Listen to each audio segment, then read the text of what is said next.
অর্জনে বাংলা, গর্জনে বিশ্ব। টেকনাফ থেকে তেতুলিয়া, ফুটবল মাঠে ওরাই যে রচনা করে সাহিত্য, ধ্রুপদী ছন্দে প্রতিপক্ষকে করতে পারে নিচ্ছ।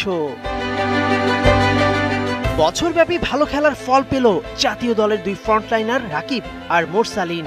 রাকিবের হাতে বিএসপি বর্ষসেরা ফুটবলার অ্যাওয়ার্ড, শেখ মোরসালিনের হাতে উঠেছে সেরা উদীয়মান ও পপুলার চয়েসের পুরস্কার।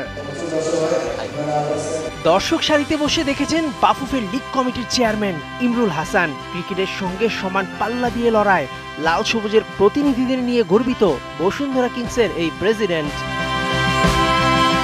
যে কোনো অর্জনের স্বীকৃতি অনুপ্রেরণা যোগায় অনেক। একটা সম্মাননা বদলে দিতে পারে একজন ফুটবলারকে, শেখায় আকাশ সমান বড় হতে।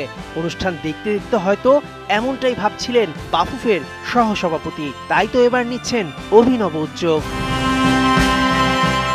বিপিএল এর প্রতি ম্যাচের সেরা ফুটবলার, প্রতি মাসের সেরা রেফারি, মৌসুমের সেরা সাংবাদিক অ্যাওয়ার্ড আগেই চালু হয়েছিল।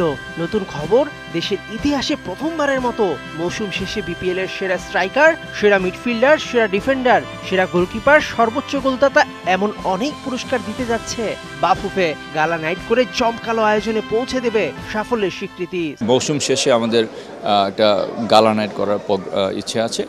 তো সেখানে বছরের সেরা ক্রীড়াবিদ, বিভিন্ন পজিশনে সেরা রেফারি, সেরা সংগঠক, সেরা কোচ, সেরা ক্লাব এবং শুধু তাই নয়, আপনারা যারা ক্রীড়া সাংবাদিকতার সাথে জড়িত তাদের জন্য আমরা পুরস্কারের চিন্তা ভাবনা করছি। প্রিন্ট মিডিয়া এবং ইলেকট্রনিক মিডিয়া যারা আছেন এবং অনলাইনে যারা আছে তাদের রিপোর্টের উপর ভিত্তি করে সেরা রিপোর্টারকেও আমরা পুরস্কৃত করবো ইনশাল্লাহ। তবে কিভাবে হবে বাছাই প্রক্রিয়া? সেরা ফুটবলার খুঁজে পেতে করা হবে নিরপেক্ষ বিচারক প্যানেল। আমরা একটা প্যানেল তৈরি করে দেবো, সে প্যানেলে হয়তো 5 থেকে 7 জন সদস্য থাকবে। তাদের মতামতের আলোকে আমরা এই পুরস্কারটুকু প্রদান করব।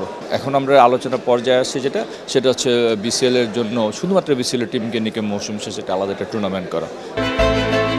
ঘরোয়া লিগকে জনপ্রিয় করতে আগামীতে ফেডারেশন আনছে আরো অনেক নতুন চমক। ধীরে ধীরে বিসিএলও এমন পুরস্কার চালু করার উদ্যোগ নিচ্ছেন ইমরুল হাসান।